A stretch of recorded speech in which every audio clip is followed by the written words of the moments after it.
Damn, what a way to start off, Ptolemy. What's wrong? What's going wrong on your weekend here? I feel like usually people just start with a high. I guess there might be a case here.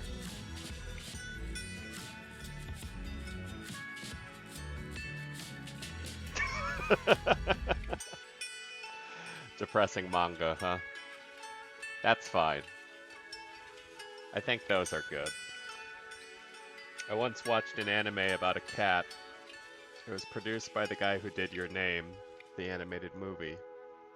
It's basically about a cat helping this poor young woman trying to live an independent life. And you know by the end of the mini-series that cat's gonna die of old age.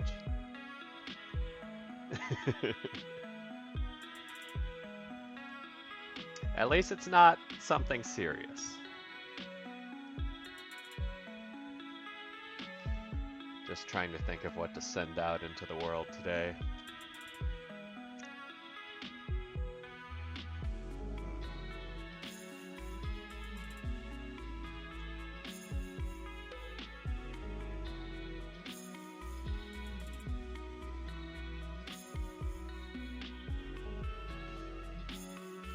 Let's see.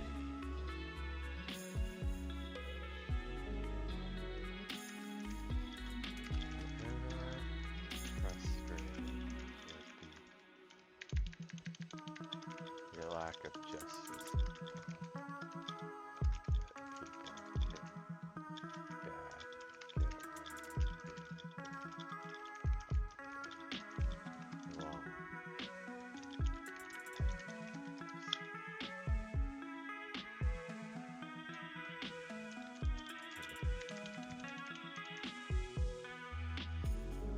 This is serious.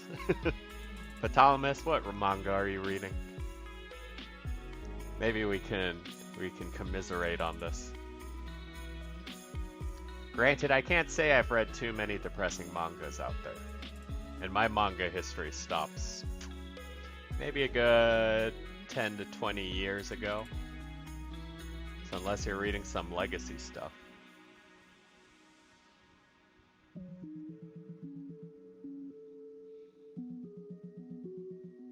Yeah, I haven't. I'm afraid I haven't. It's really new. Don't tell me it's one of those life is horrible and everything that happens throughout the story is horrible kind of things.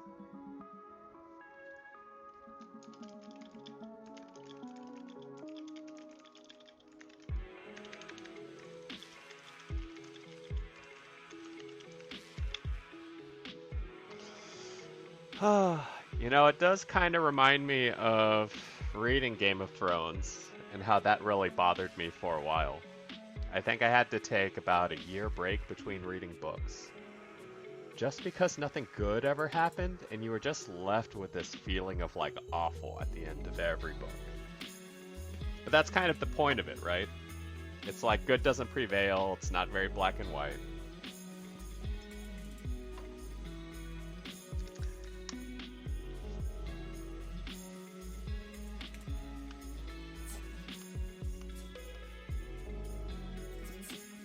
Alright, well, thank you for popping in so quick. I guess we'll get started then.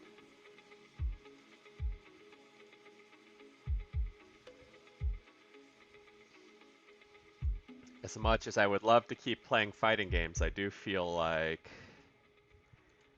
there's a limit to how much excitement you can have until the player base increases. But we'll see.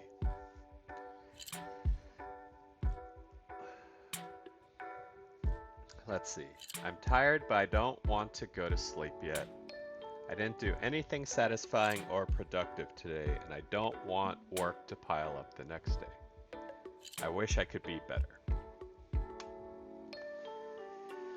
Sounds to me like motivational issues.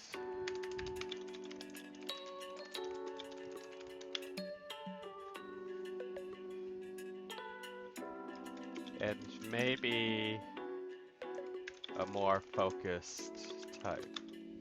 Well, maybe not like a focus type, but I get the sense. I don't want work to pile up the next day. So is there an issue with how they handle work or homework for that matter? Or is it that they have issues with just not doing anything productive in general? Is this an issue of work/school work? Or just productivity in general? I feel like most people suffer from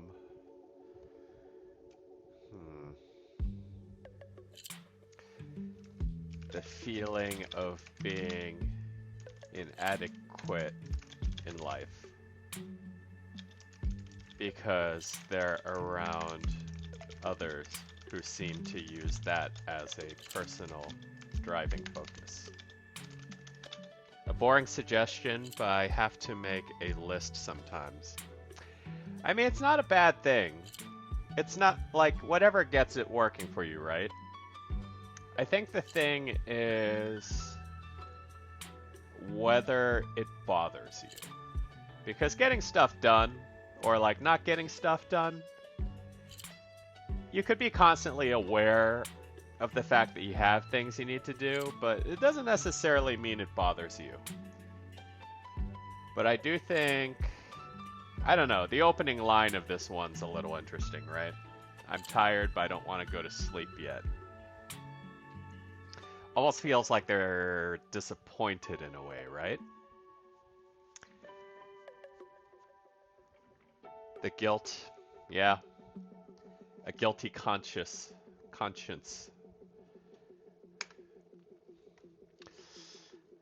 Let's see. Lack of activity isn't really a reason to feel guilty unless you're letting others down. That said, I think you have to consider why you feel you need to do things and look for motivations in that rather than just the emotions.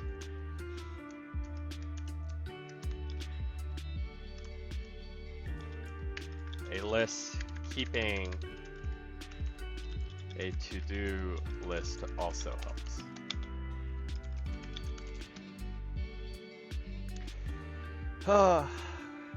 It's funny because I feel like every time I come on here, I read something and I'm kind of like, yeah, I kind of remember what it was like to feel that way.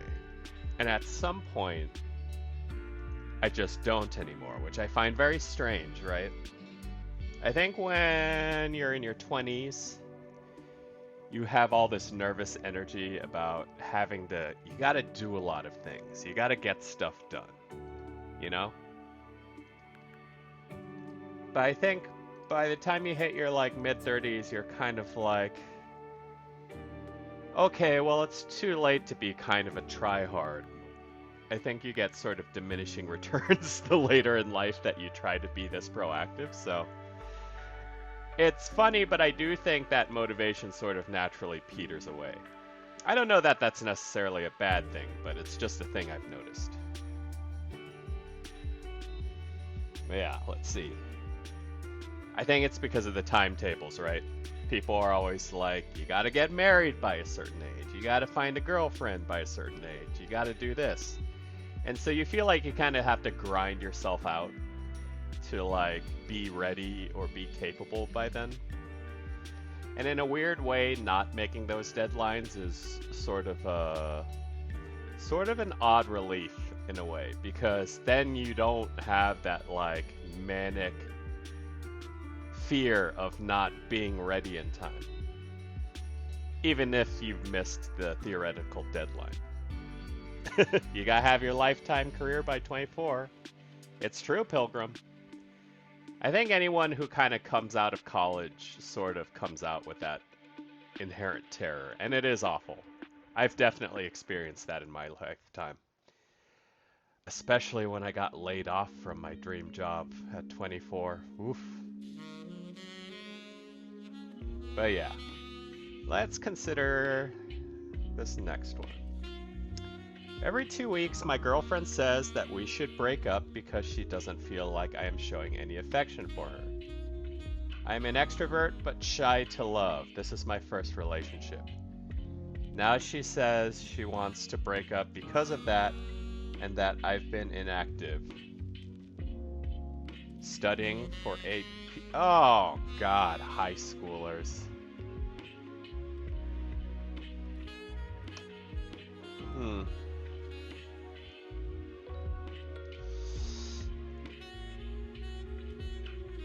That's interesting.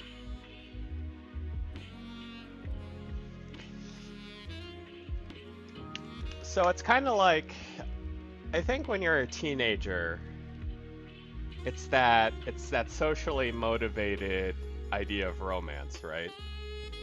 Like,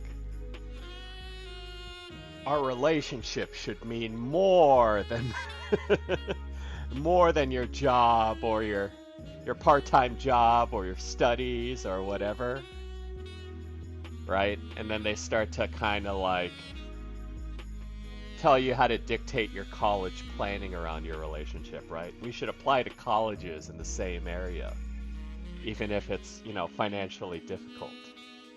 Or maybe it's not a school you want to go to, but your girlfriend or your boyfriend. It's always very funny to read these and kind of remember that notion. Let's see.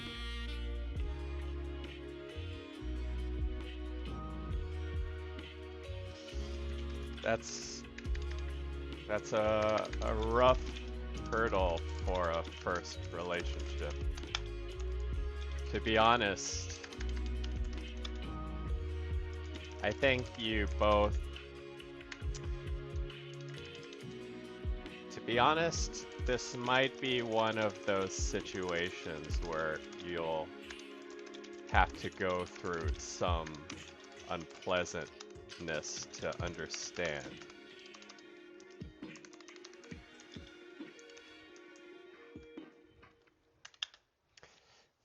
Because here's my first impression, right? If she's like threatening or like trying to instill fear in him for not paying enough attention to her, the adult response would be to be like, yo, just break up. Like, if she's going to hold that ransom over your head, that's kind of toxic. But we're talking about teenagers here, and we're talking about people in their first relationships. They don't know jack shit. So you kind of have to give a bit of leeway for that. You have to be a little forgiving. Because we also don't want them to get in the habit of just like being quick to shut stuff down if there are issues on the other side. Or you'll have to go through unpleasantness to understand. But if your partner is holding your relationship ransom over you trying to focus on bettering your life, that's not a good... If your partner is holding a relationship ransom over you trying to focus on bettering your life, that's not a good look.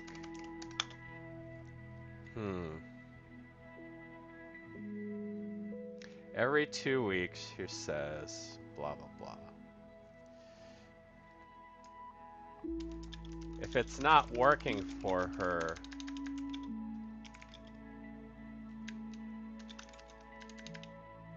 that's fine too. But I think there needs to be an understanding that,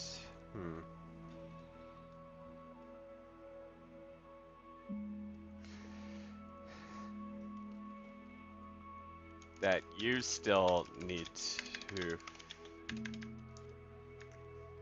that you're still figuring things out yourself.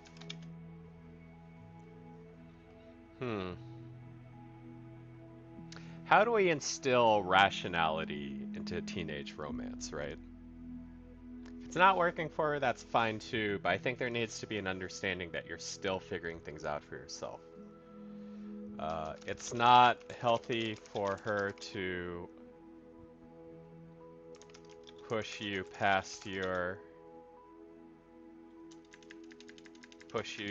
beyond your readiness.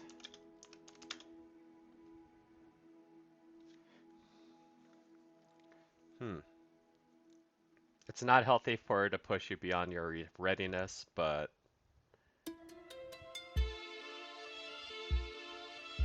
you should be ready to accept it not working. Something like that. And barely within the character limit. Because that's another thing. How do you tell a teenager, like, you know, you gotta be fine with breaking up? Which is a crazy concept to throw at anyone at that age. Personally, I don't think I could have ever imagined it. I would have easily been whipped as shit if I got into a relationship as a teenager. Because that shit's scary. Uh-oh. What's going on here? Did we solve all the world's problems? Did kind words run out of problems to give us? If so, that's going to be a record short stream we're having. Oh, come on. I can't. Ooh. F's in the chat. Oh, okay, good. Oh, Jesus.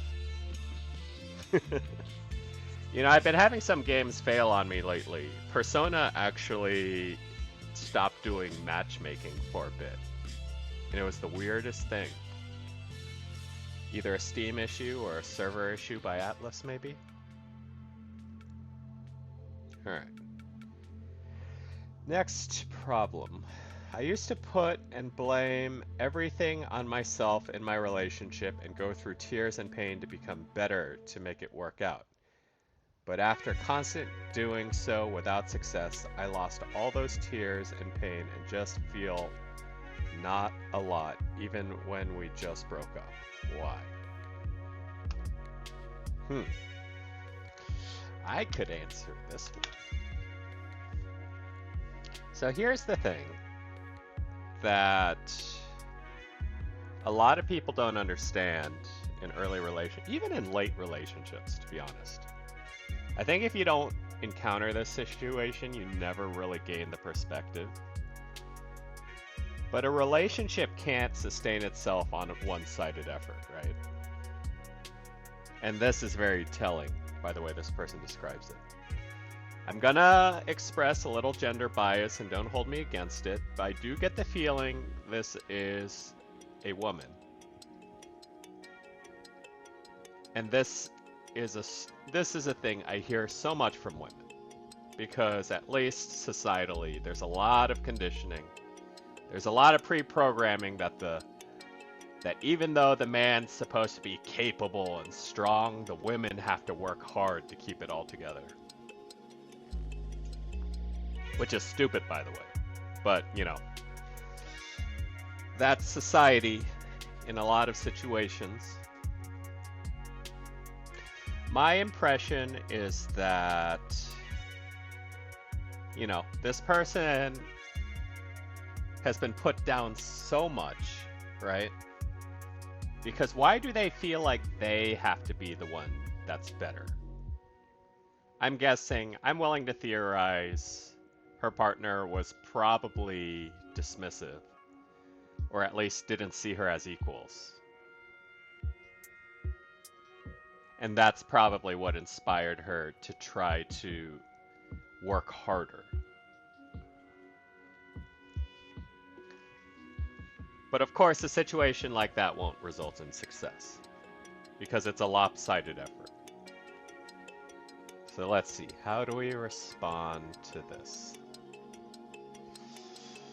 I get the impression you are probably trying harder to make this relationship work. You're probably trying harder than your partner.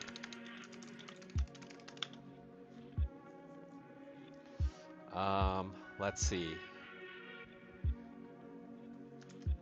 A lot of times people seem to think they need to put in more work. They need to work. A lot of people seem to think they need to work harder to keep it together. But it's always going to be a joint effort.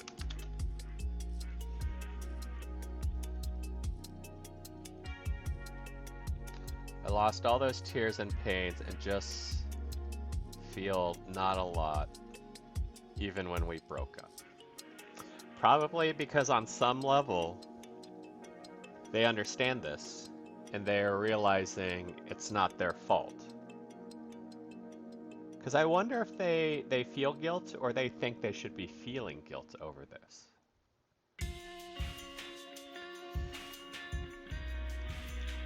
If both sides aren't trying together, it's a doomed effort.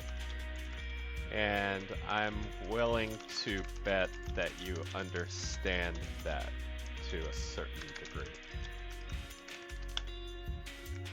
What's there to be upset about if you did all you could and the other parties just letting it fail?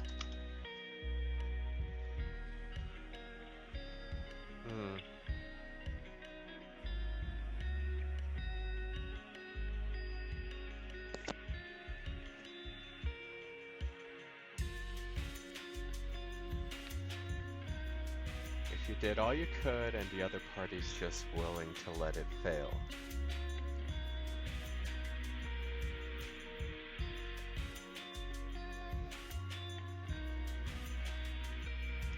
Honestly, if you felt you were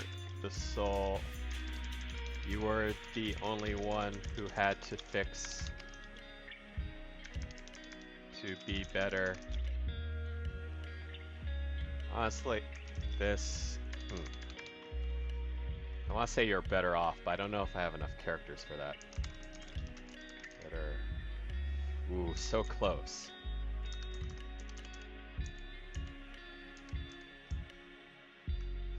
You're better off. Whew. All right. Starting up with the romance issues off the bat, huh? Give him a cookie for effort.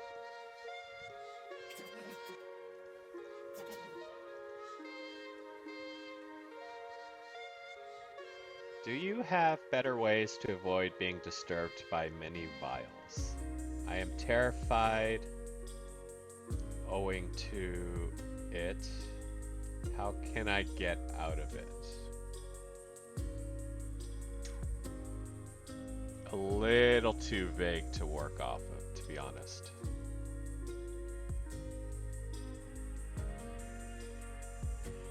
Many vials. Sounds like a Google Translate situation.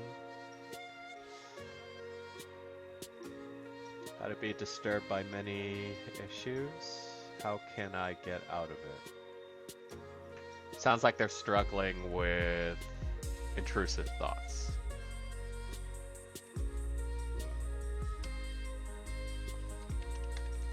Sounds like you're talking about intrusive thoughts.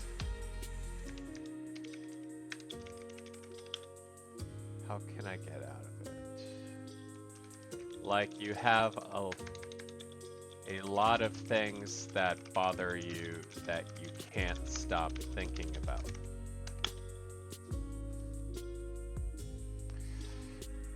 stop yourself from thinking about. That's actually more of an accurate description there. Like you have a lot of things that bother you that you can't stop yourself from thinking about. I think the biggest challenge and also solution is to rationalize those things, those problems,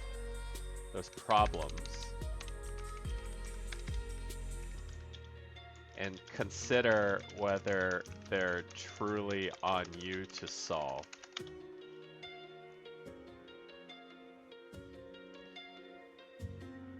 And consider whether they're truly on you to solve. Lots of people take personal responsibility for things that aren't their fault,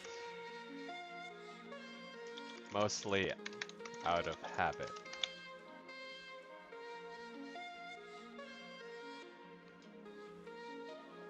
The best solution is to figure out whether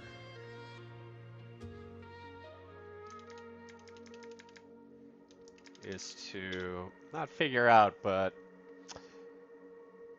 come to terms with not having to be responsible.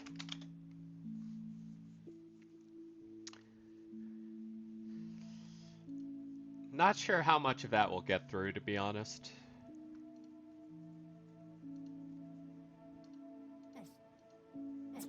But it's really self-compassion at the end of the day, right? It's choosing, it's rationalizing a situation and accepting you're not responsible for it. My physical health has been declining for years and years. I've recently made good progress. I'm very proud of what I've managed, but I can't help but dread the permanent damage. Some things will never be healed, and that saddens me a lot. Now, this is an interesting kind of thing I often think about. And feel free to chime in the chat, of course. But do you ever have kind of like this intrinsic terror of not being whole? Like, say you lost a limb or got something amputated or just got a piece of you like taken out that won't come back. I have a cat that lives outdoors and he occasionally gets into fights. And so every once in a while there's, you know, a piece of his ear missing and I'm kind of like, damn, like that's not going to grow back. And so he's always just going to be missing bits of him for the rest of his life. It's a very jarring feeling, and it's kind of like whenever I see that happen in movies, I'm just kind of like, damn, that's a feeling of just being fucked, right?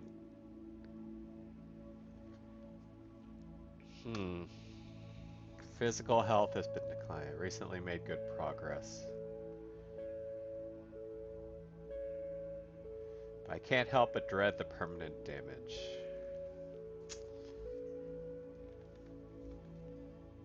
I remember I faced the possibility of having metal in me permanently to repair a bone. Yeah, dude, Pilgrim, it's orthopedic surgery, right? Sometimes they do that for broken bones. I know certain scoliosis patients have to deal with like a literal metal rod like freaking jammed in their spinal cord. Yeah, it's crazy. And it's not even like braces, right? Like that shit doesn't come out later. You're just constantly aware of it.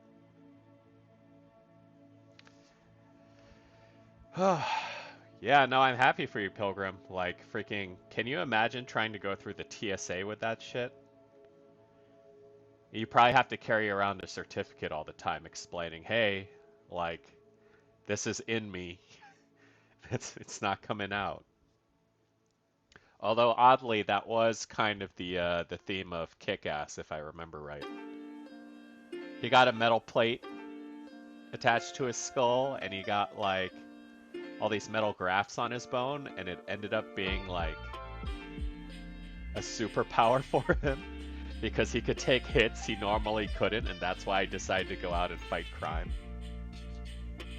It's a bit of a ridiculous story at the end of the day, but like, it's I guess that's kind of the weird takeaway, right? You're like, oh dude, I'm cyborg now. It's something I would tell to a kid anyways. But yeah, that's... Permanent injury is a crazy, crazy thing.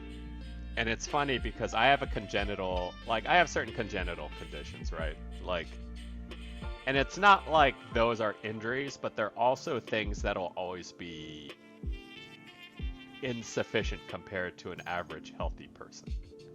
Like if you have asthma, your lung capacity will always be less than a quote unquote normal person. If you have ligament problems, joint problems congenitally, that means you're more prone to dislocation and you're going to have joint problems earlier in life. But we can't use comparative logic to make this person feel better, right? We can't be like, well, you know, there are people with congenitive problems or people missing limbs. So what do we say to them? Some things will never be healed. That sucks, but it sounds like you're at least making strides to mitigate the problem.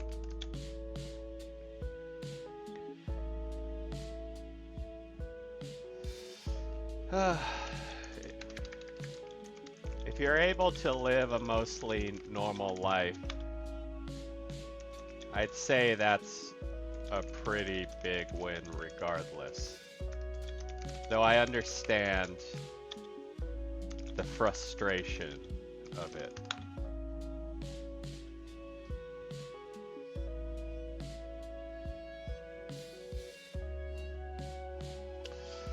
Not comparative, but maybe relatable, presented as a relatable thing.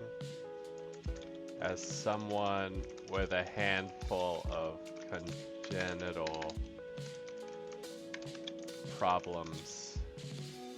As someone with a handful of congenital problems.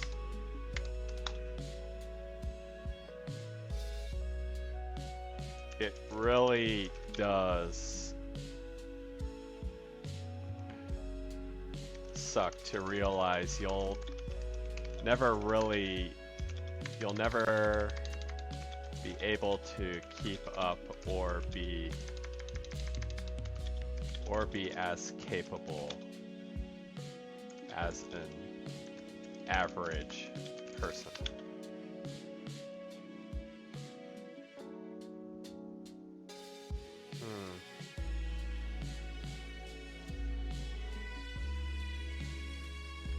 Be as capable as an average person.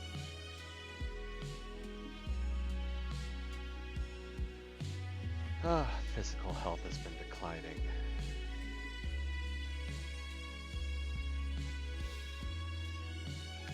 Chin up. You're at least not giving up on yourself. And I think that's worth a lot.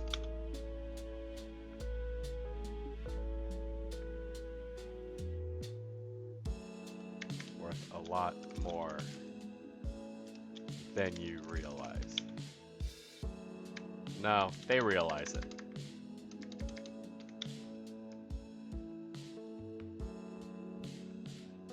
Yeah, I don't need to write. I don't need to fill the page every time. Eat some oatmeal. Eat some oatmeal.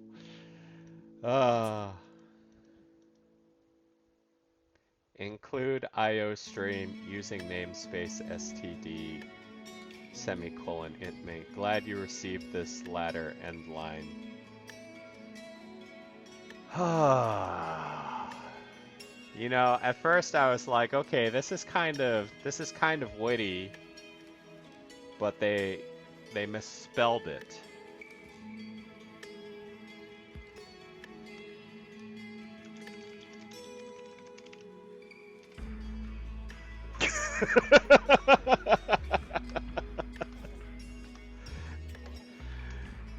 You know,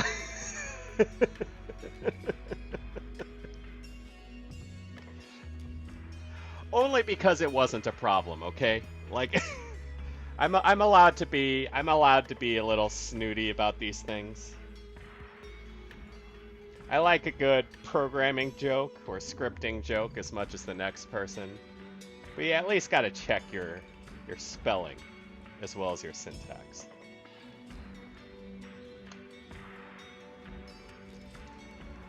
All right, here we go. More relationships. Why do I bother planning anything? Date night with my wife tonight, first time in over 2 weeks, and she was too tired to do anything besides get takeout and watch a TV show together. This happens more than half the time. Yikes.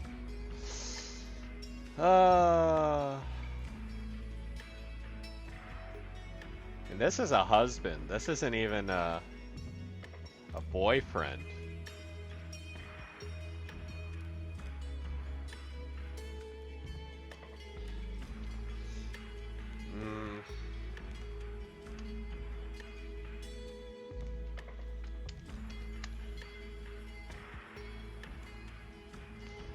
Honestly, I feel like you have to keep pace with your wife if you want to avoid disappointment. Sounds like she might be a bit of a homebody.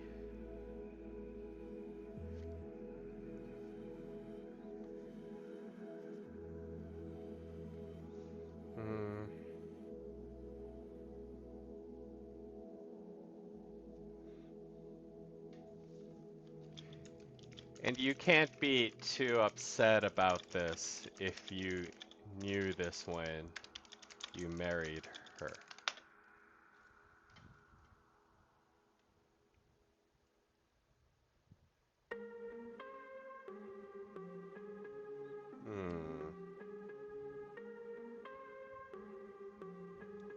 First time in over 2 weeks, and she was too tired to do anything beside get takeout.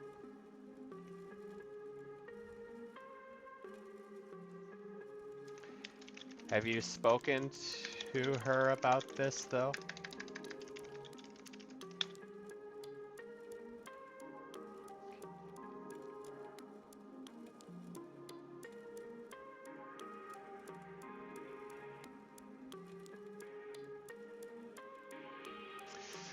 See, this is a tricky thing because then we get into a territory of unintentionally judging his ability as a life partner, right?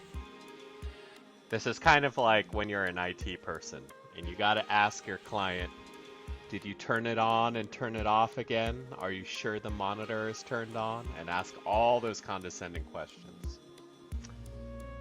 So maybe we got to be careful about that.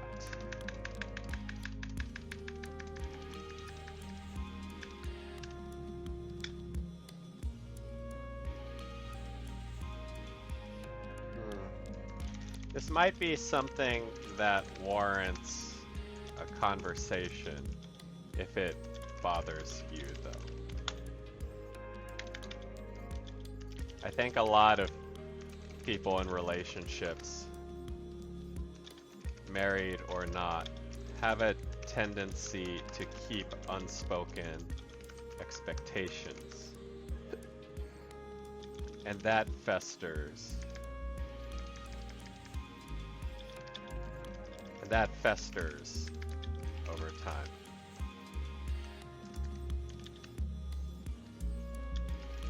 Direct communication is never a bad thing.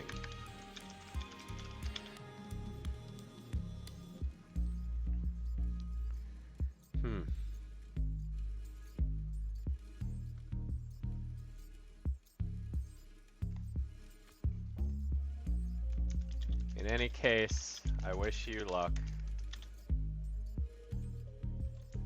She might be willing to put more of an effort.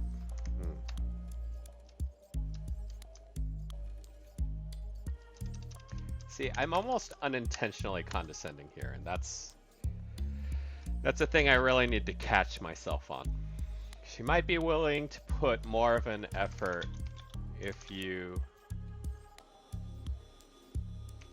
express this to her.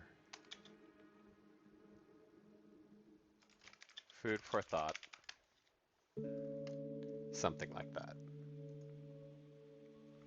Honestly, as working adults, it's kind of hard. I feel like you can't. It's so hard to kind of make a thing work unless it's a vacation. Because freaking working as an adult is tiring as shit. We'll be encouraging here. I mean, I can barely maintain a stream schedule lately.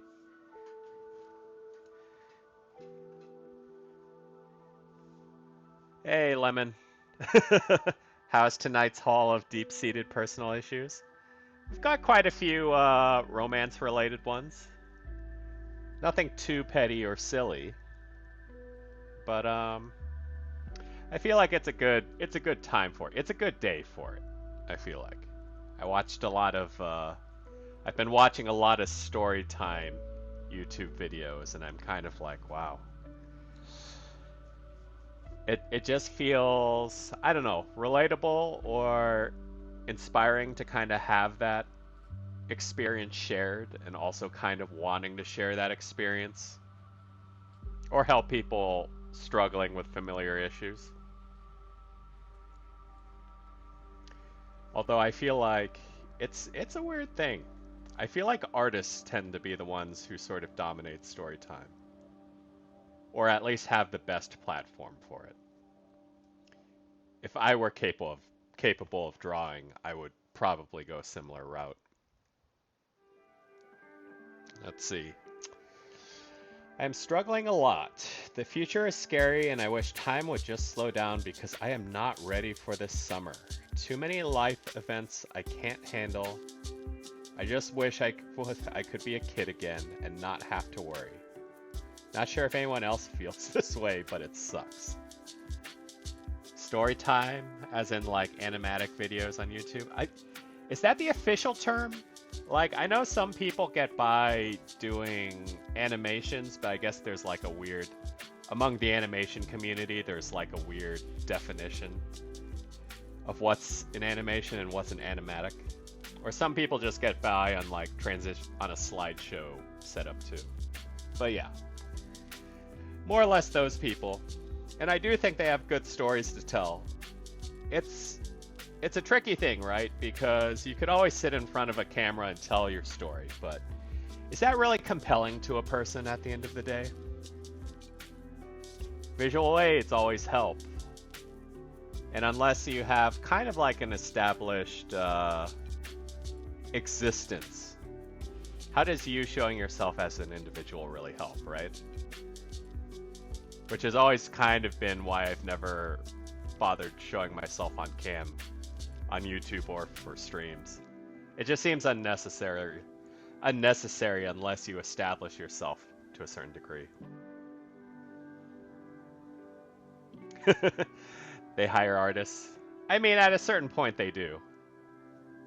I don't think 5-viewer Andes can really justify that sort of expense. Although maybe if one day I won the lottery, I wouldn't mind financing a struggling artist who needs work. Oh gosh. B.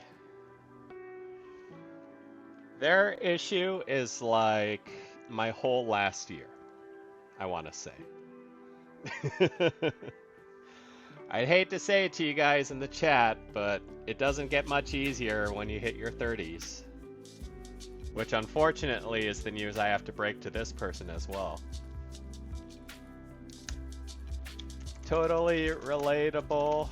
And as much as I'd hate to break it to you, this feeling still persists even in your 30s.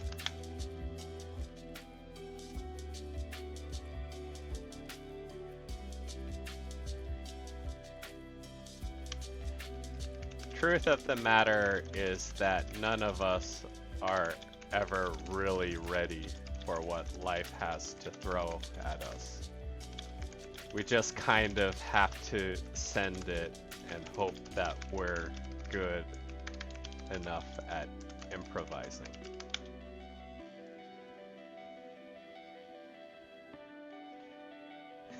For people like this, I'd probably say the only surefire advice would be to protect themselves from people trying to sell them a solution. I mean, I get the feeling it's not to that point, right? At least for this person, right? The last line suggests to me that this is kind of inconvenient, but not like terrifying to them. But yeah, definitely don't join a cult.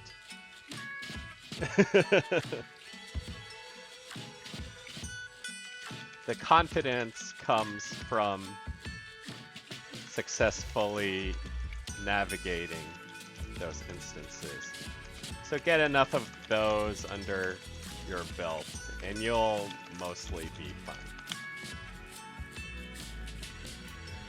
That can turn your life around.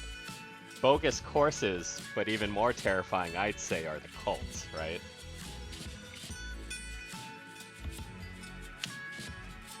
Just don't join one of those weird step programs or a cult. Don't go to the Scientology Center and hope that aliens solve your problems. Or religion, for that matter. But yeah, I think that's a good enough way to go. We'll give them reassuring Optimus Prime sticker. Yeah, I mean, to be honest, I think a lot of people, it's a big motivator behind people kind of sticking to religion. I don't know about joining. Joining always comes, I feel like joining comes from a different motivator, if you're not already sort of like raised into it, right? Like, I feel like religion definitely pulls you in from fellowship. Or kind of turning your life around out of guilt. But I don't think people generally join religions out of fear. Or at least I hope that's not the case.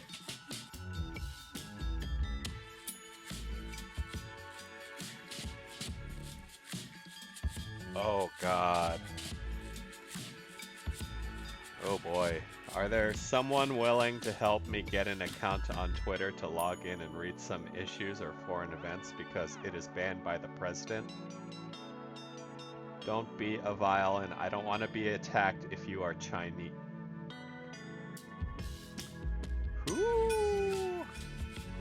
Who's afraid of the Chinese?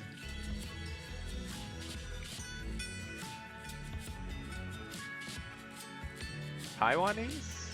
But I don't think they're blocking things.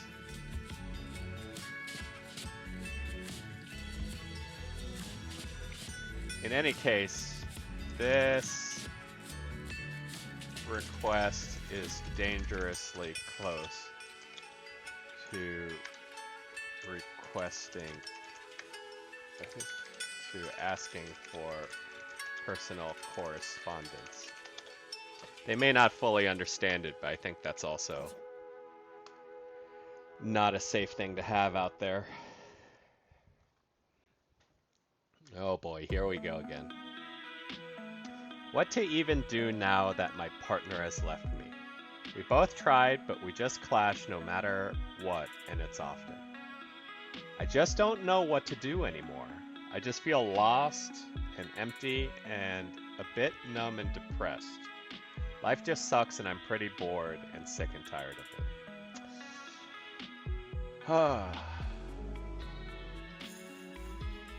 So this is the interesting thing, right? I often feel like people put a little too much weight on the concepts of relationships.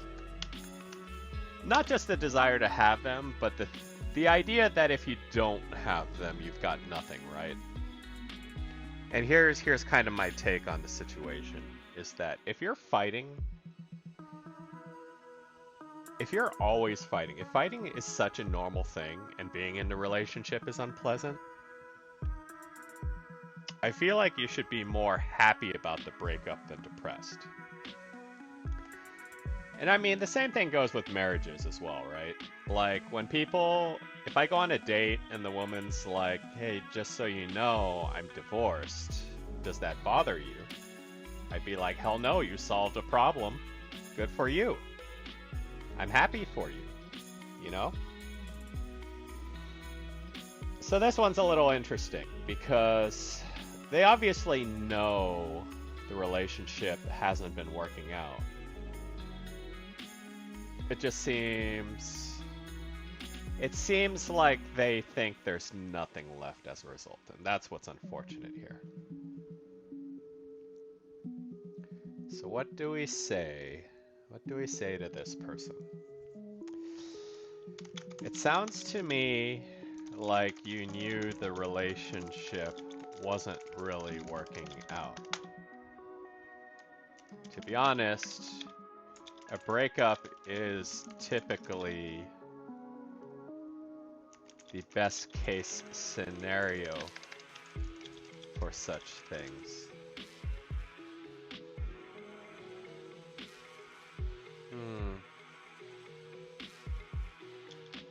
Because it frees you up to find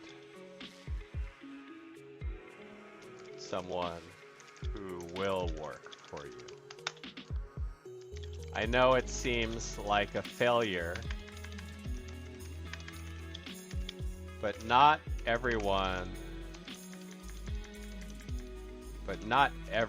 interpersonal problem can be solved.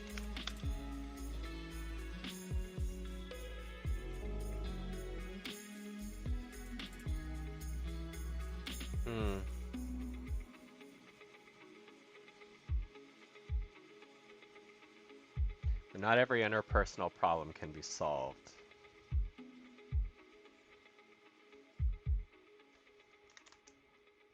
Not for, with. We gotta work on the verbiage here. No, it seems like a failure, but not every interpersonal problem can be solved.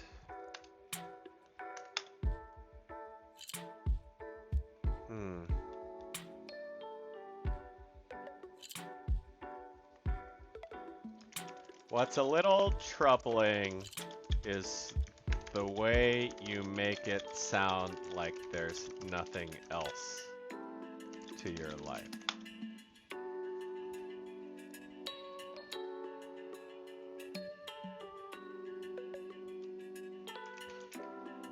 Even in a relationship, you should still have friends or community to lean on. Friends of your own or community to lean on.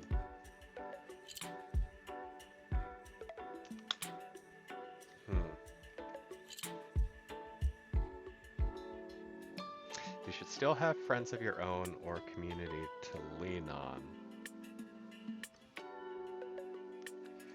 This always goes back to the conversation of, well, relationships are better when you've got two independent types supporting each other, but not necessarily fully reliant, right? There's always going to be some reliance there, but it shouldn't be the end of your world.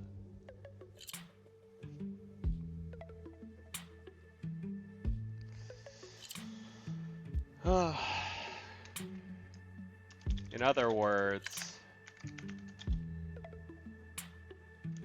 your own reason to live.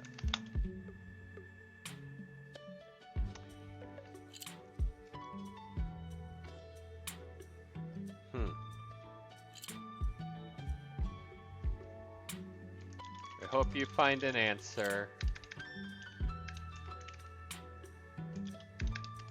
Good luck. Best wishes. Something like that.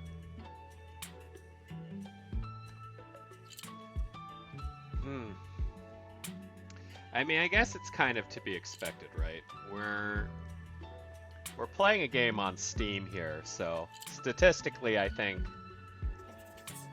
a lot of the people who are submitting problems are going to be of a generally younger age.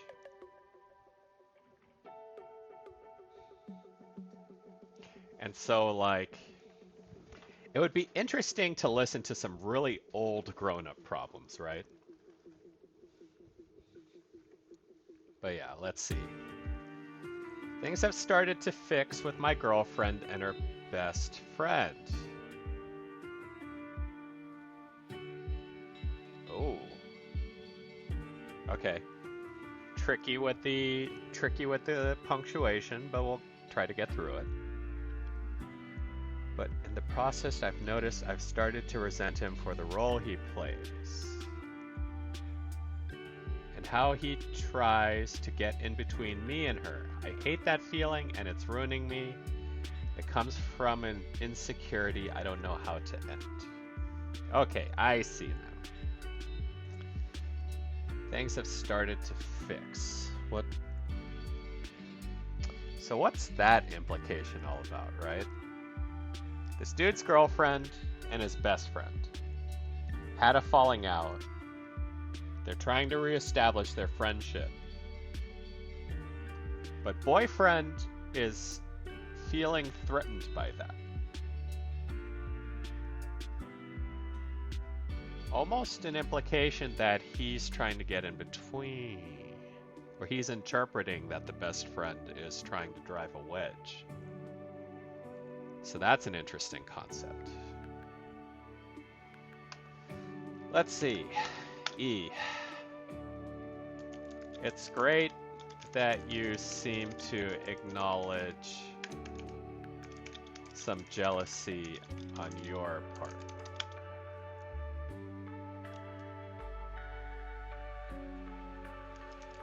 Where without some context, but the feeling I get is that you could probably get a lot of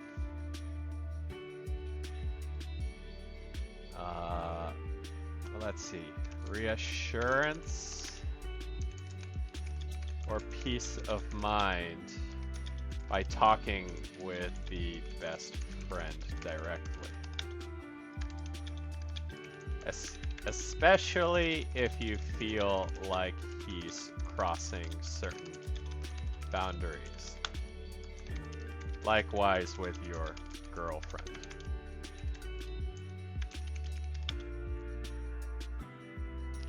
No reason your girlfriend can't have a guy best friend.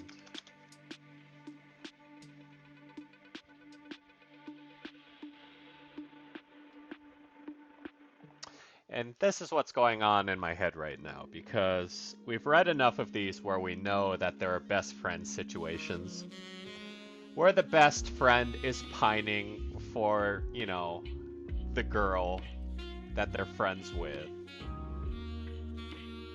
And that the boyfriend could actually be picking up on these sort of things. I certainly can see that happening. Obviously, we want to give them the benefit of the doubt.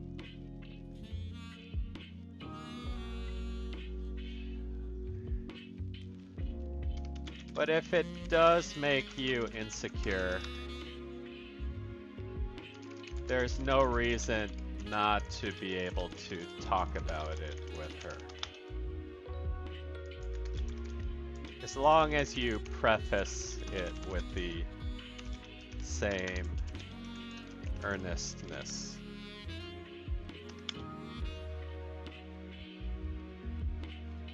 Something like that.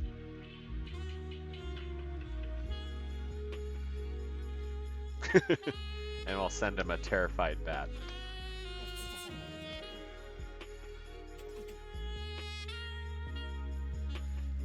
Oh, God. No! Back to back? I hope this isn't the same guy, right?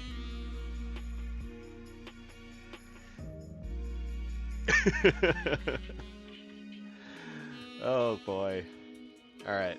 I'm incredibly insecure with how close my girlfriend and our mutual best friend are.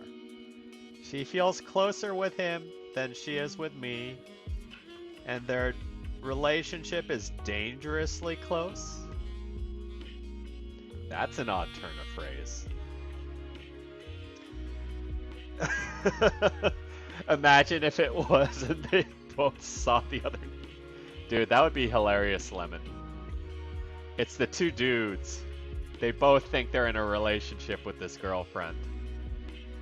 And they're both talking about the other guy.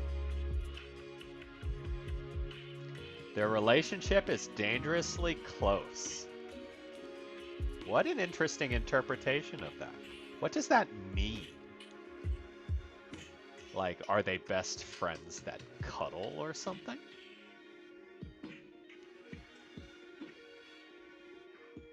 I don't know how to handle it. I've tried addressing it, but I'm scared that I'm too insecure, but it hurts? Let's see. So typical situation here as well, right? I guess this is a little different, but not too different. It sounds to me as if the boyfriend here has less history than his girlfriend and their mutual best friend.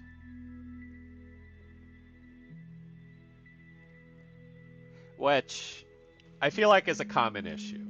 I've had this discussion with a friend once, and she was like, would it bother you that the person you're dating has a guy friend she's known for longer? And I was like, no, but I'm betting you do because you're asking this question. And she was like, yeah. And I was like, is it because you feel like the other person would have more history with your partner than you do? And she was like, yeah. And I'm like, yeah, that's insecurity. Once again, kudos to this guy for acknowledging it. I'm glad you acknowledge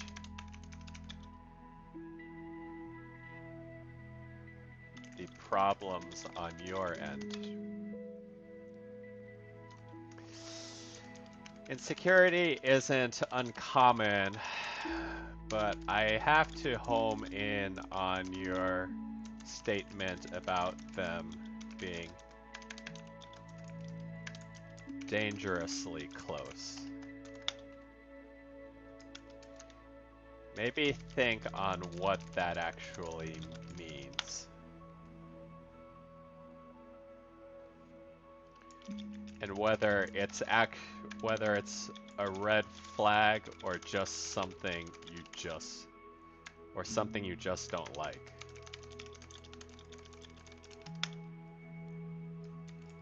If the mutual best friend is also your best friend,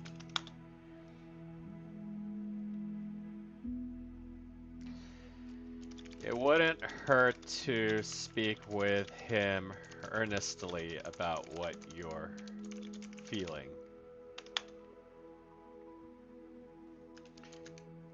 It could go wrong if you only talk to your girlfriend about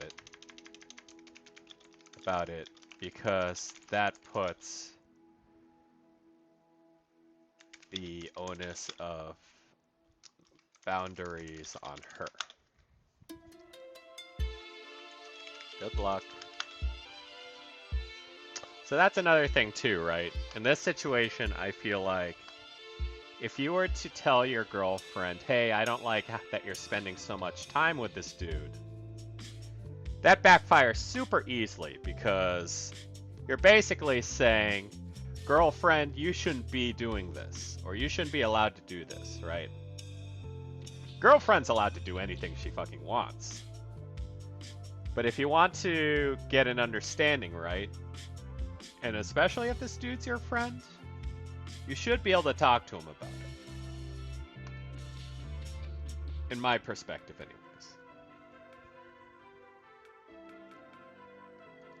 We're giving out a lot of encouraging Optimus Primes today.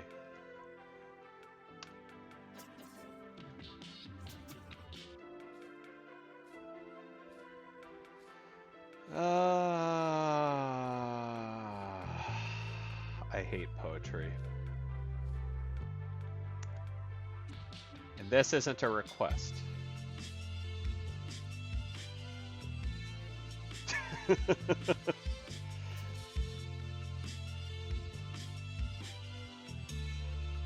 Venting. Just finished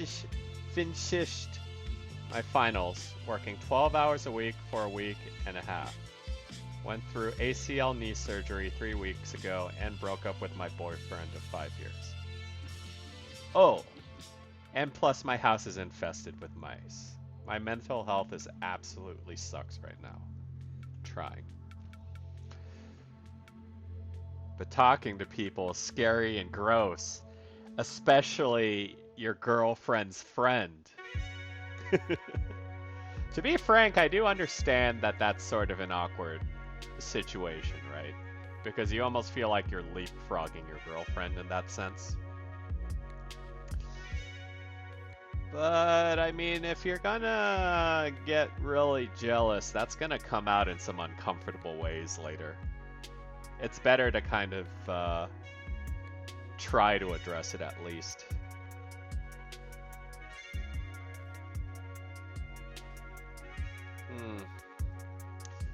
So this one's interesting. They at least acknowledge that they're venting, so I don't really have any snarky takes on this. But what do you say?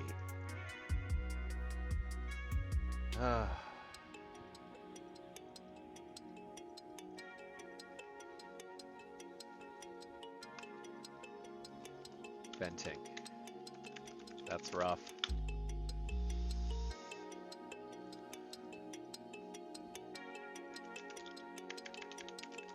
When it rains, it pours, right?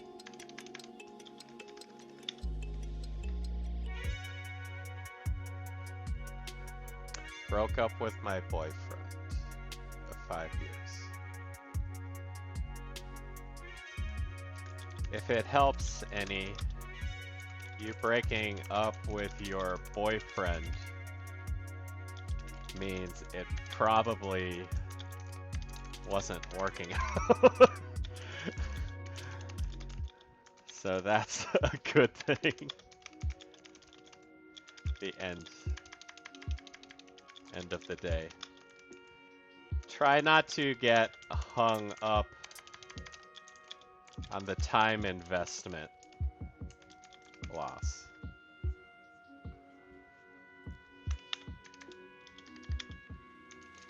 It's better that you act on it than let it keep going out of fear.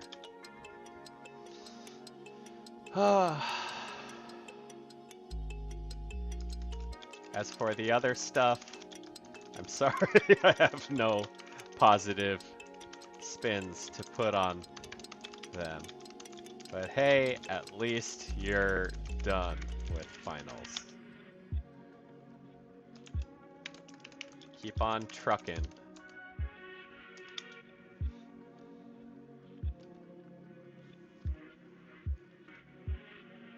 And I'll send her a truck. Because that's kind of funny.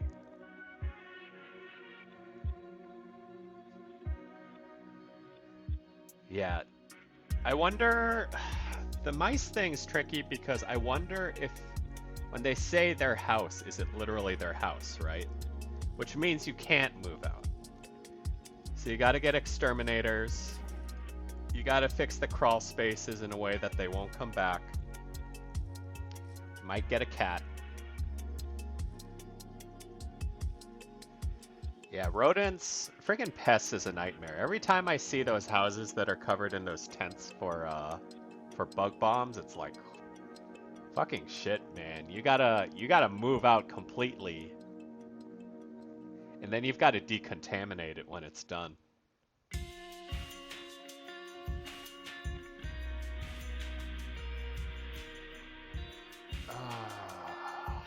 See, we're getting repeats here. What is going on this month? Is everybody breaking up?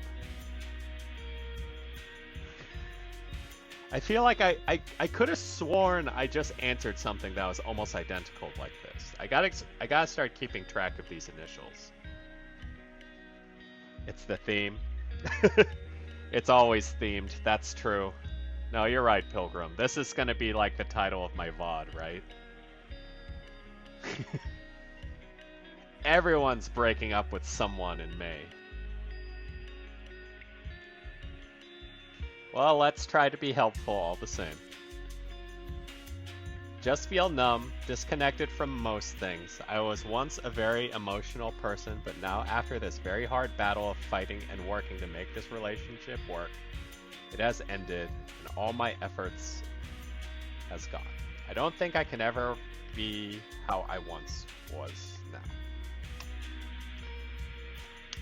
So I'm about to drop a harsh word here, because at the end of the day, if they don't think they can be how they once were, that's good. Because the way they were was the thing that got them into this situation in the first place. Keep an eye on the news, and people start dying in mysterious ways. Called the Shadow Ops. I don't know, the Shadow Ops didn't really come to Inaba, right? And they weren't dealing with the Phantom Thieves, so you gotta wonder what the hell the Shadow Ops are doing, right? It would be nice if they revived that theme in the next Persona, but I don't know. For it only to be a slight mention in the fighting game spin-off, it's a little disappointing. But canonically, it's there. They could hire the Inaba crew, right? Maybe this could become a whole multinational organizational case. What if they spun Persona out of high school and made it about solving shadow-related incidents around the country? That would be super cool. But I don't think they would do that, because high schoolers are way too much of a trope for them to abandon, unfortunately. Would be nice, though. Everyone's working for the Kirijo group, right? You got generations and generations of heroes working together.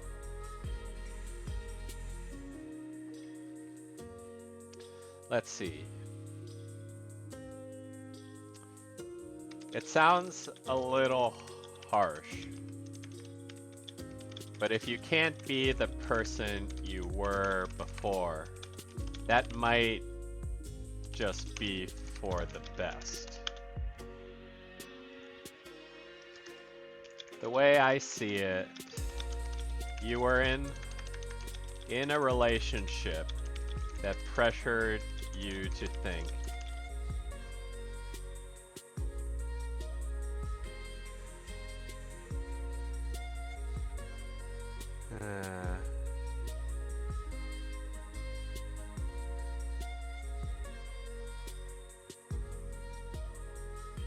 maybe there will be like the Speedwagon Foundation. Speedwagon Foundation. That would be something. Oh, now there's an interesting concept, Lemon Thunder. All of these shady characters selling off-the-market weapons to teenagers? You think that could be the shadow operations at work? At the end of the day, did JoJo ever explain what the Speedwagon Foundation was? I just knew it was a thing that the JoJo descendants had access to. I didn't even know. Like, what the hell do they even do? How do they make their money? let's see. The way I see it, you were in a relationship that pressured you to think you had to work hard on your own to fix your relationship. I get the sense you're resentful towards the outcome because you might have worked harder than your partner. In which case, I think it's good that you don't carry that same sentiment in the next one.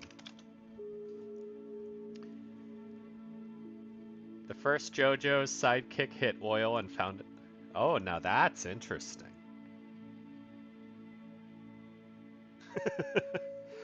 So his friend's an oil baron and he's been helping out his descendants ever since, huh?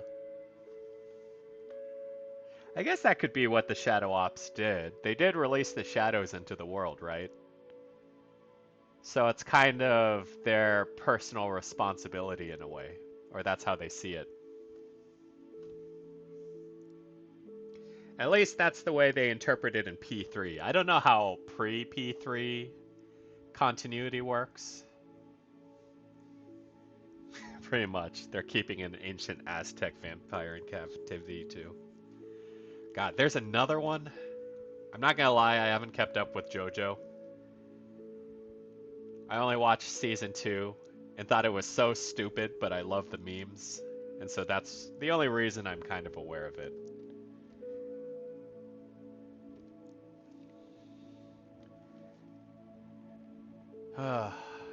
Let's see.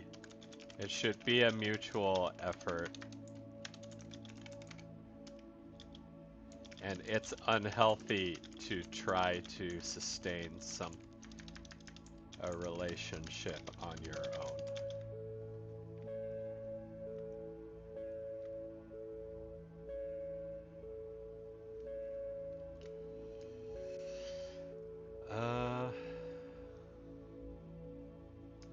Good luck.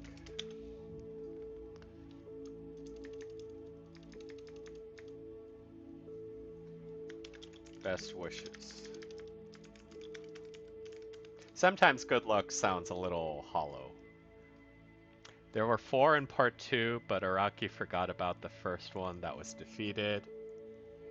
He was turned to stone and left with the Speedwagon Foundation to keep him locked. All I know is Dio. I don't know how the rest of it goes.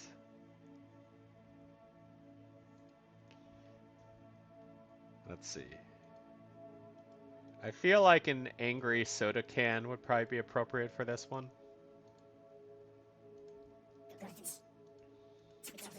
Alright, who broke up with who this time?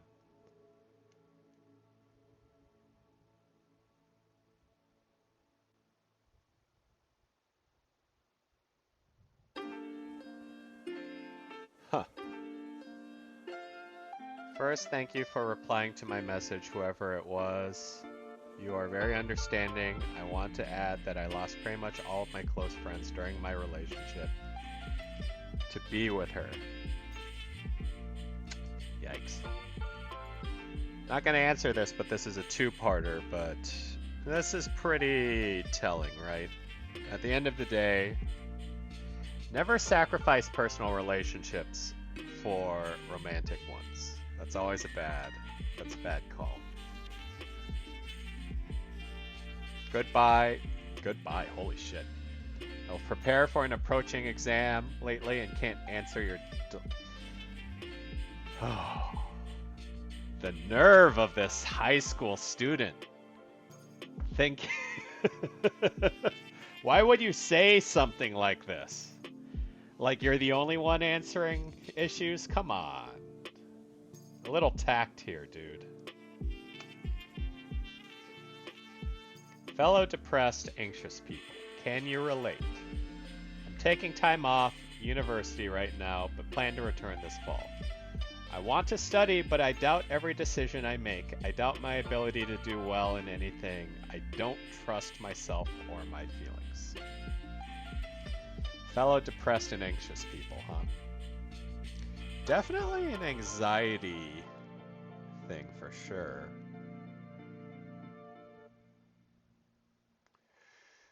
Take time. I'm taking time off uni.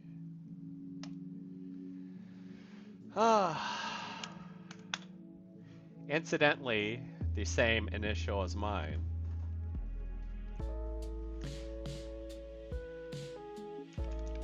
Fellow anxious person in his 30s speaking.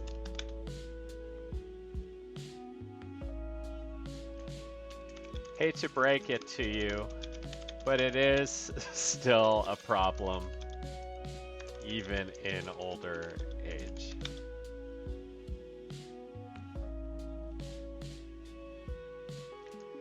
To be honest, the best way around it is to give yourself a solid direction and just work towards that. You may not always succeed the way you want, but it gives you a way to focus progress towards. It's good that you're taking time off, but are you spending it?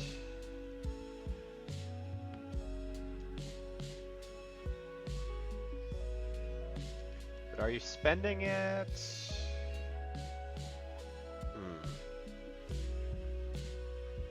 So gap years are an interesting thing. I personally never took a gap year because I was always so personally terrified at the idea of falling behind. Very unhealthy way to look at things, by the way.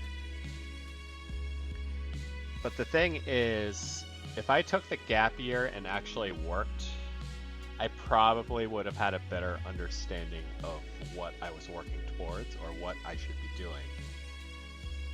And I think that takes a lot of the edge off of anxiety, right? Anxiety, especially for like education or work related, comes from just not knowing shit. And so the best way to kind of get around that is to start knowing. It's good that you're taking time off, but are you spending it?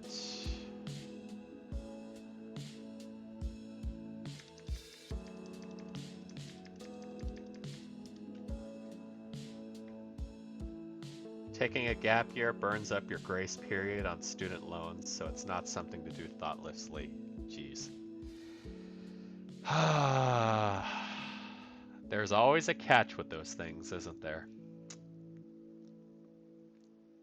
I mean, they're already taking off their time, or they're already, I don't know if it's a gap year, but they are taking at least a semester off.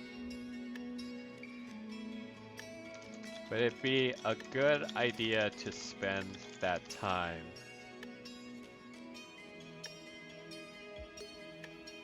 understanding the practical use of your studies. A part-time job or an internship, for instance. I think anxiety comes from not knowing. From not knowing.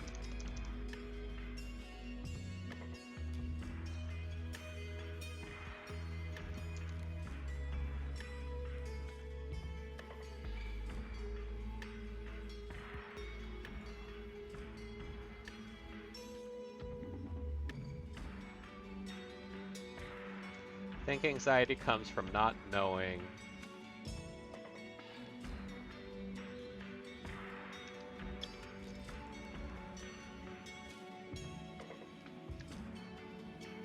Not knowing if not knowing. This way you'll have a better idea. Something like that. Taking a gap year. I feel like that's the other thing too, right? People who take gap years tend to have a little more financial wiggle room when it comes to college, I think. If I were actually a smarter student, I would have taken a year less.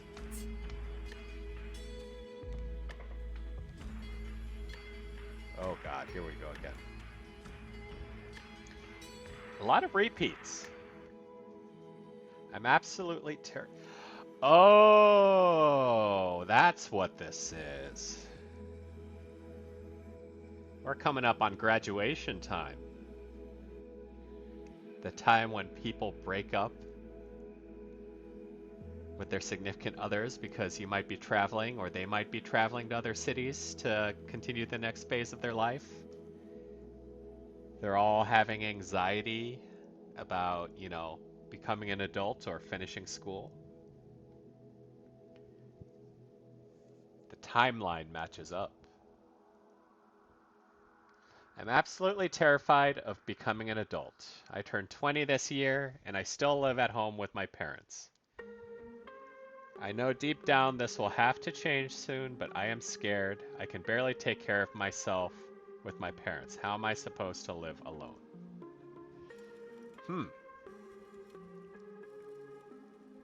Curious.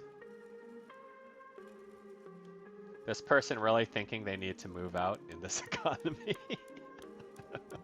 Right, Pilgrim? I think there's a presumption, right? It's either if they're turning 20 this year, right? And that means they think being an adult is turning 21, which means they're probably American because British and Canadians are technically adults at 18.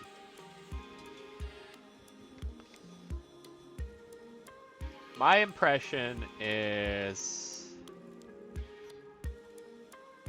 maybe it's either kind of a presumed thing, like many of Americans, right? Think that, you know, moving out of the house is a rite of passage.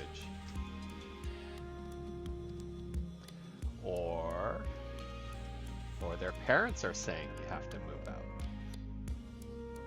which is also a possibility here.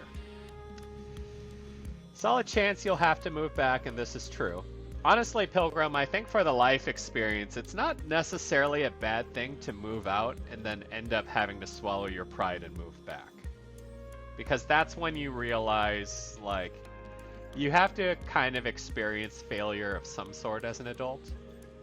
And moving back with your parents, if you perceive that as a failure, I'd say that's a pretty, like, diet level way to experience that sort of humbling.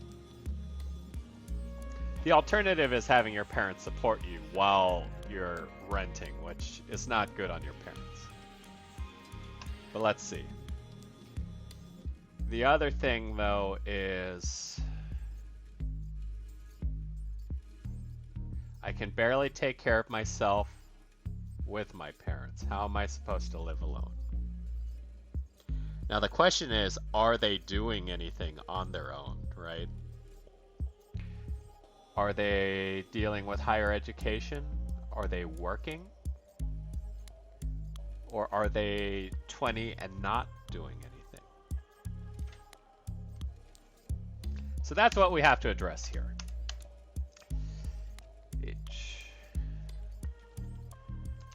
To be on, I'm not sure where the pressure to move out is coming from for you. In this economy, I think most adults will have a hard time moving out.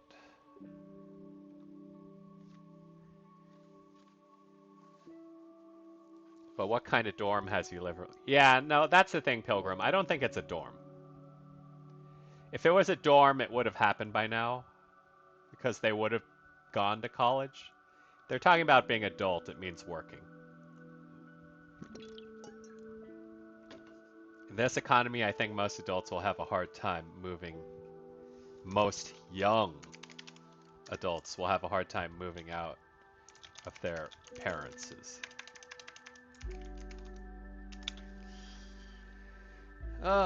Let's see. That said, it's all about what you're doing now or have been doing for the past couple years. If you're not going to school, are you working? If not,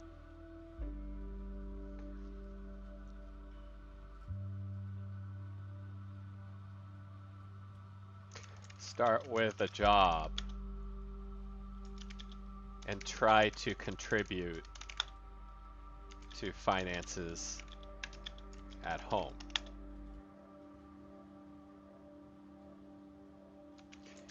Ease yourself into the things you'll need to do as an adult, rather than dreading the time it will come.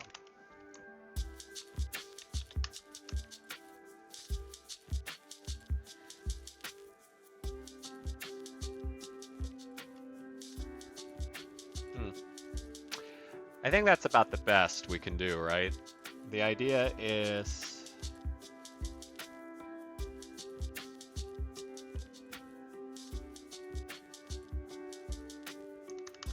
start with a job, even a shitty one, and try to ease yourself into the things you'll need to do as an adult rather than dreading the time it will come.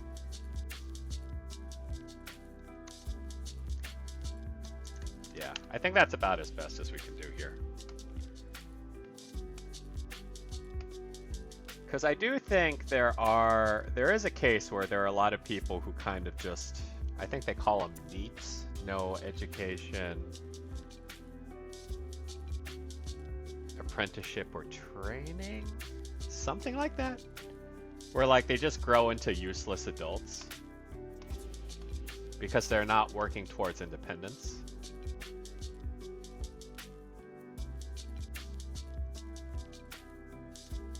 Oh boy. I updated the game and suddenly it restarted from the beginning. All the mails and stickers are gone. Those letters mean a lot to me since they really help me feel better. Why tear smiley? Stickers don't matter. This isn't an achievement game. We don't achievement hunter kind words. Come on. Can I report this and be like, this should be a ticket? This should be a support ticket, really? Alright. I want to say let's do 2 more and then call it a night. It is Saturday, but, you know, we all live that adult life, wanting to relax a bit. I struggle with opening up to others, and just struggle warming up to... I think they're saying the same thing twice, but whatever. On the outside, I can be social and outgoing and up for anything. On the inside, I feel so scared of getting hurt and scared that I'll be dropped for someone better. People scare me. Now that's an interesting situation.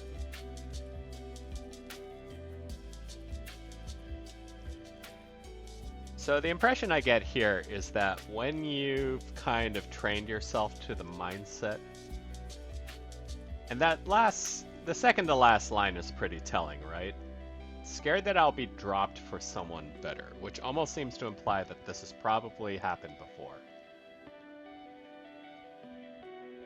There is an animator on YouTube who goes by the moniker of Sugar, and it's spelled with like SSHGURR or something like that. She actually tells this exact story, which I find very fascinating. The issue is that you can't really get yourself in a position to trust people until you encounter someone who has earned your trust. Obviously, you can't really say that as advice because that's kind of whatever, right? It's a very idealistic sort of response to this type of thing. So let's take it at another tack here. Let's see. I think the second to last line of your request is very telling.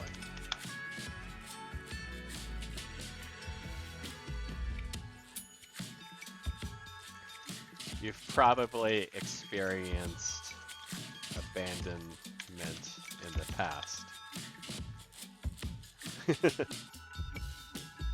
You gotta take the risk of trusting, yeah.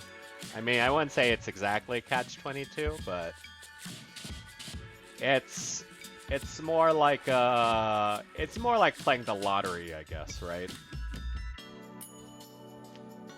Or like online dating, as we've expressed previously. How many failures is it going to take for you to like? How much mental damage can you personally sustain, right? As a result of failures. Past tense, experienced abandonment in the past. And it's coloring the way you handle situations now.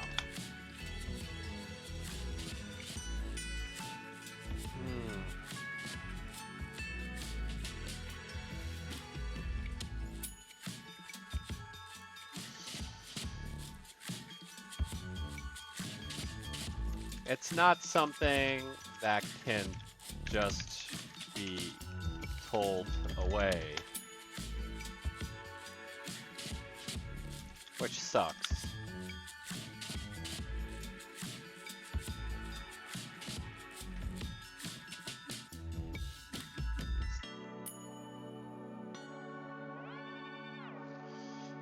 But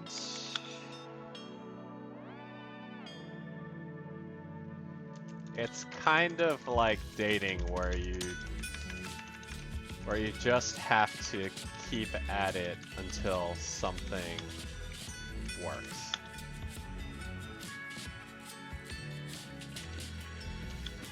The odds, at least, are a little better than dating in general, though. So don't feel too discouraged. Immediately discouraged. Winky face, because sometimes when I say these things, people don't know that you shouldn't take it too seriously, and then they get upset about it. I'm gonna confess something to you guys. I fucking hate emojis, but I have to use them, because if I don't, people take the shit on paper and face value and get upset. And I'm like, I wish the things I was saying were so absurd. They're obviously jokes, but sadly they aren't. And that's just the way society works, unfortunately.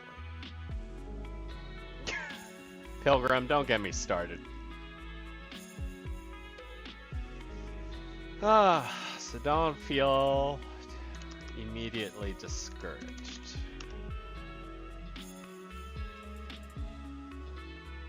Have I dealt with personal trust issues? I'd say no, but my issues have always been self-directed. I never really felt betrayed so much as felt disappointed in myself, so I can't exactly say I understand this feeling as a one-to-one. My thing was more like, I'm afraid to make friends because I don't know when I'm gonna screw it up. And so in a way, it's kind of the mirror reflection of this situation, right? Your prior experience abandonment. It's coloring the way you handle situations now. It's not something that can just be told away, but it's kind of like dating where you just have to keep at it until something works. Let's see. As long as you're not shutting down opportunities for yourself, That's the best you can do in the meantime. Wishing you the best. And that was kind of the interesting sort of thing about the animator's video that I saw, because pretty much it was like a 4-series video where she's been kind of betrayed the entire time. And so at the end of it, the thing that kind of turned it around for her was being reached out to by a person, having them act completely in a way they didn't expect, which is being friendly and being genuinely kind. And then realizing that she's been letting her past experiences kind of dictate how she approached people and her mindset. And like, she was basically letting herself be miserable while preventing herself from accepting the possibilities of kindness. It sucks because sometimes you're just a bad lottery player, and so you'll end up with a lot of those before you deal with a good one. Okay, let's see. Last game.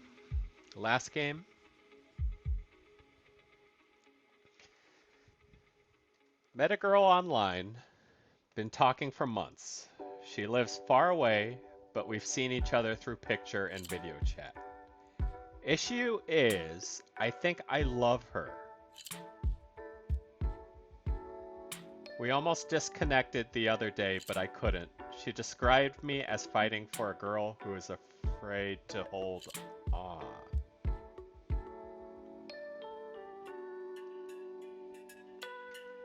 Okay, that's curious.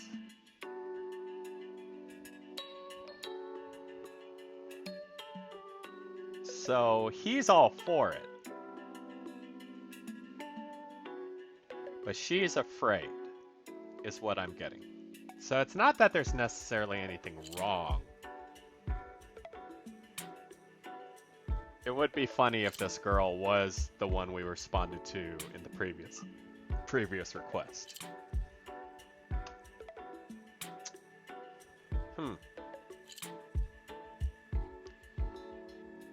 Issue is, I think I love her. I don't know that that's necessarily an issue. Maybe a little melodramatic as a means of describing the situation, but... she described me as fighting for a girl who is afraid to hold on. Sounds like the issue isn't necessarily with you, but that the girl is afraid of pursuing this as a relationship.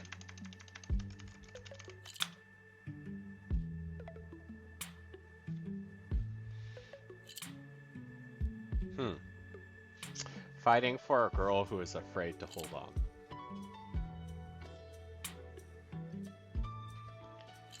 I think the best thing you could do for this situation is to reduce the gravity of it. She's clearly afraid of some sort of backlash. Some sort of fallout or backlash.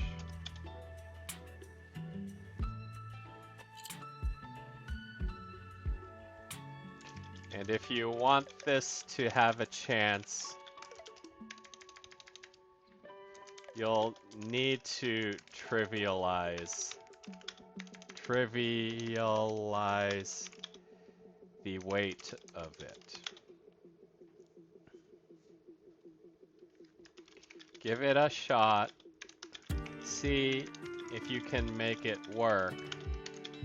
But ensure that there will be no hard feelings or resentment if not.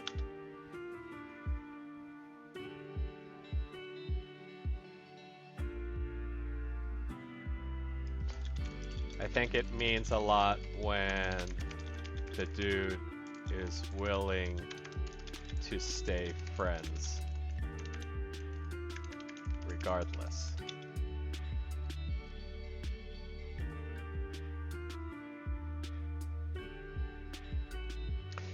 Am I giving a bad take here? Because I'm wondering... Because this guy obviously doesn't just want to be friends, right?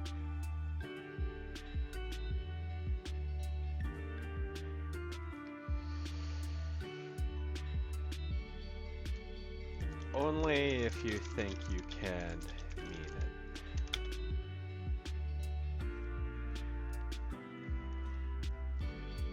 Because, yeah, the way I'm seeing it is if she describes it as him fighting for a girl who's afraid to stick with it, she's obviously afraid of something.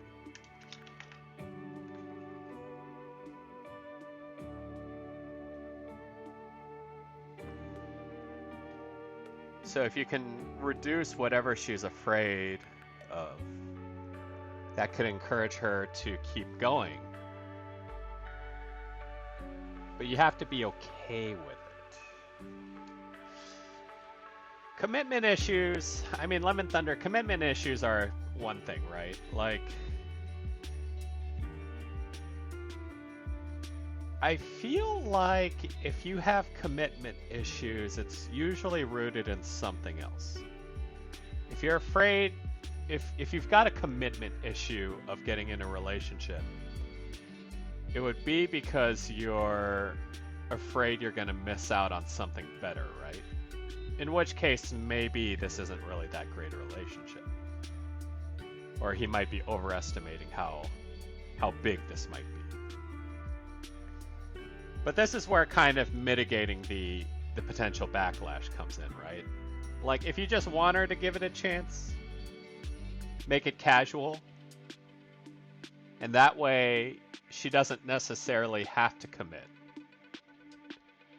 At least until things get like, at least until you get some momentum going, right? The only catch is that this dude has to be willing to accept that gracefully. And so the whole thing about being friends, I don't know if that's a bad way to direct him if he doesn't just want to be friends. Which of course is why I'm amending this extra last bit here, but, you know, as a society, we don't want to encourage people to say, let's be friends, but secretly wish you could be in a relationship with this person, because that's not healthy either.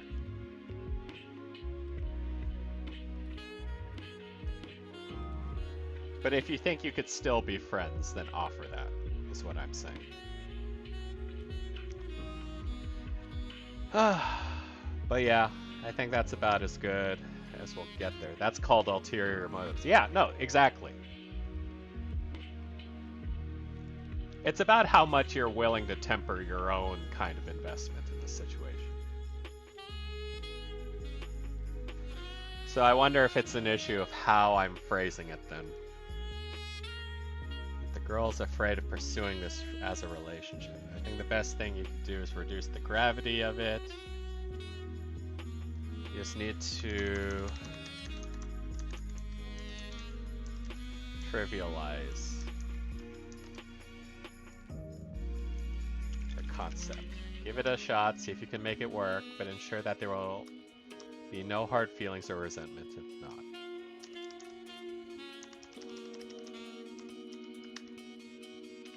But only if you think you can.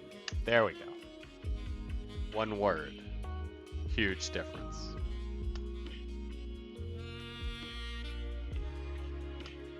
Something for him to think about, because then that's something he'll have to commiserate with himself.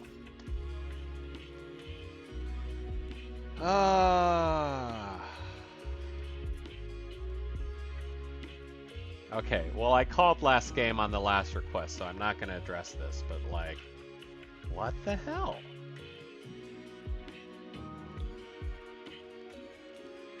Absence of understanding of what love fundamentally is. It's such an empty feeling, a dead weight with no...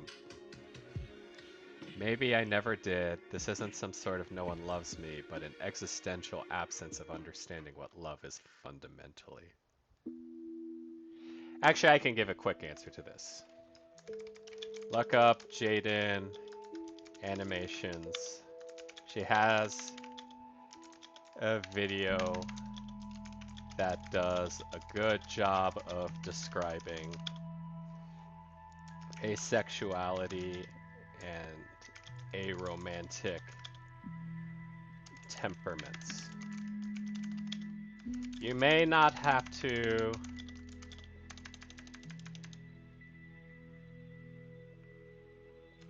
tempted to say edgelord. It is very it it is very melodramatic, isn't it? It's good of asexuality and temperaments.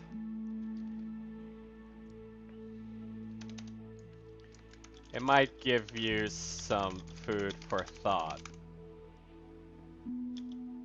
as to whether this lack of understanding is really that big a deal at the end of the day.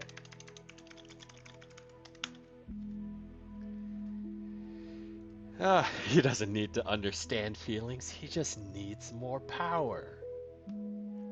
True. If we learn anything from anime, all problems are solved with more strength.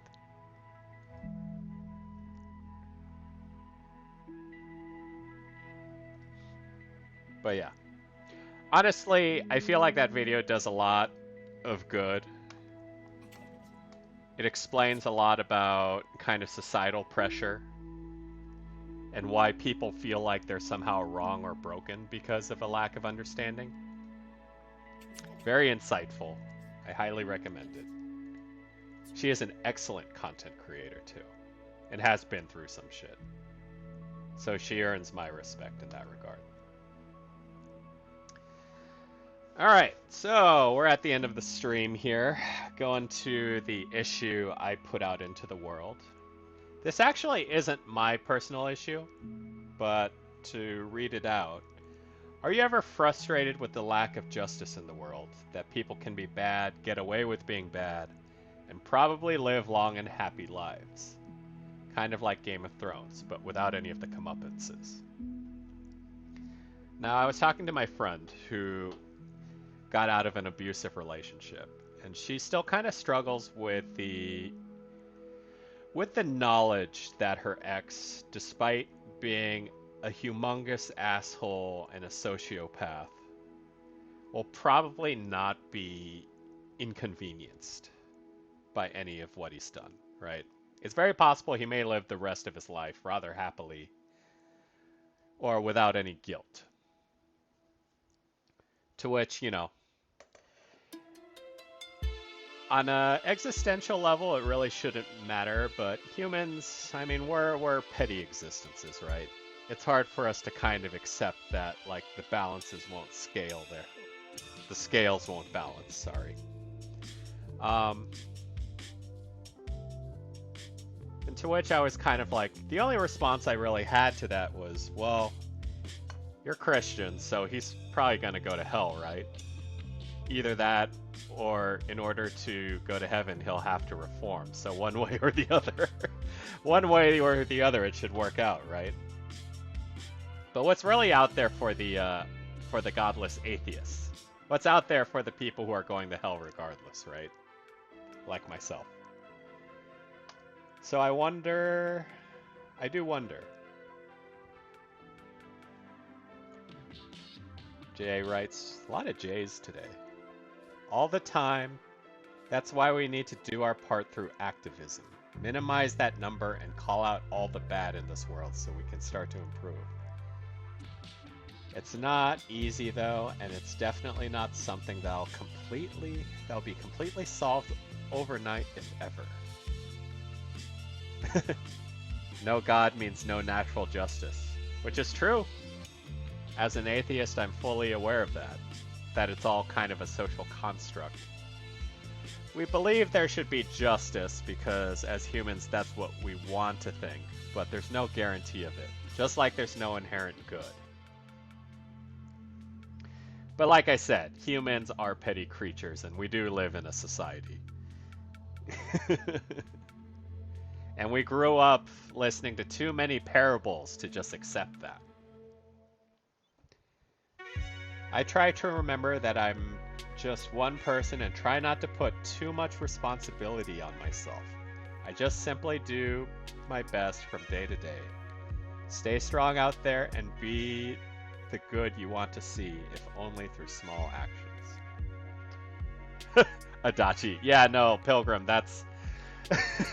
You're right. That's the whole core of the character Adachi, right? He's the godless heathen who's like,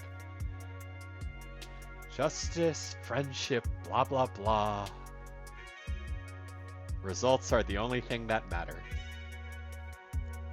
I was a little afraid this person was going to be a cancel culture advocate, but I'm glad it didn't pan out that way. Justice by goodness by example, not by vengeance.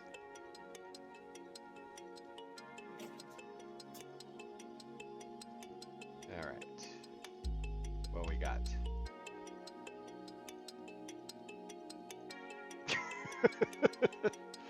All the time.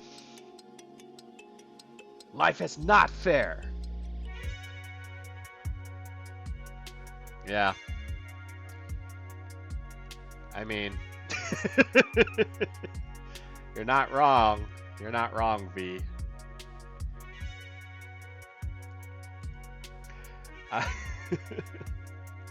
Not as constructive as I hoped, but you know, what can you do, right? All right, and that was the stream today. Thank you guys for coming. Ptolemy, Lemon Thunder, Pilgrim, as usual. I feel like we sent a lot of good messages out to the recently heartbroken. Hopefully, the heartbroken and the jealous. Hopefully we'll get a bit more variety once summer hits, right? Maybe once we're in June, people will have different type of concerns and it'll be a nice change of pace. But yeah, thank you for joining me on this balmy Saturday evening. We'll change it up next stream, but we'll see what happens. Yeah. Make good choices. Wear your seatbelts. Use up all your runes in Elden Ring before you die, and yeah. Have a good night, folks.